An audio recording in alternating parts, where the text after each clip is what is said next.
ভাই ভাই আমার তো 100 টাকা দেন না ভাই। ভাই আমার কাছে যা ছিল সব মসজিদে দান করে দিছি ভাই, আমার কাছে আর টাকা নাই ভাই। ভাই মসজিদে টাকা না দিয়ে আমাদের টাকা দিলেন, আমি কিছু খাতাম, তাহলে আমার পেটটা ভরতো। ভাই একই কথা, মসজিদে টাকা দান করলে আল্লাহ মনের আশা পূরণ করে। ভাই সত্যি নাকি ভাই, মসজিদে টাকা দিলে আল্লাহ মনের আশা পূরণ করে? ভাই তাহলে আমিও মসজিদে টাকা দিয়ে দেখি আল্লাহ আমার মনের আশা পূরণ করে নাকি। ভাই অবশ্যই তোমার মনের আশা পূরণ করবে। ভাই তোমার মনের আশাটা কি কদিন আমারে? ভাই আমার মনের আশা আমি এক বেলা পেট করে কিছু খেতে চাই। ভাই আপনার মনের আশাটা কি? ভাই আমার মনের আশার কথা বাদ দাও, কিন্তু তোমার মনের আশা এখন পূরণ হবে। কিভাবে ভাই? চলো দেখে নে তোমার মনের আশা পূরণ হচ্ছে, আসো আমার সাথে।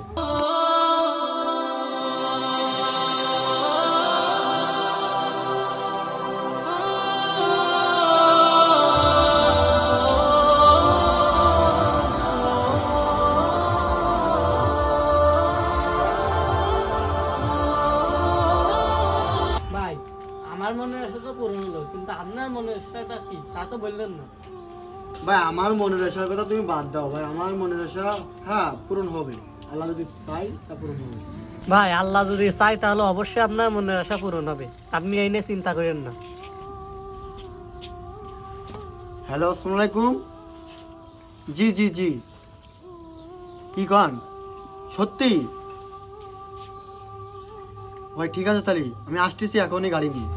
ভাই দেখিছো আল্লাহ চাইলে সবকিছু সম্ভব, আমার মনের ইচ্ছাও পূরণ হয়ে গেছে। ভাই তোমার মনের আশাটা কি ছিল ভাই? ভাই আমার মনের ইচ্ছাটা ছিল কি, আমার আব্বু হাসপাতালে ভর্তি ছিল, আইসিইউতে ছিল, তো আমার আব্বু সুস্থ হয়ে গেছে, এখন তাকে নিয়ে আসতে হবে। আমার মনের ইচ্ছাটা ছিল তাই, আমার আব্বু সুস্থ হয়ে বাড়ি আসুক তাই। হ্যাঁ ভাই, আল্লাহ চাইলে সবই পারে।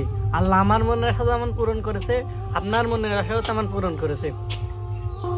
এই ভিডিওতে শিক্ষা পেলাম যে আমরা দান ধ্যান করলে আর আল্লাহ চাইলে সব কিছু সম্ভব। আমরা দান ধ্যান করবো বেশি বেশি করে। আর ভিডিওটা কেমন লাগছে সবাই কমেন্টে বলবেন।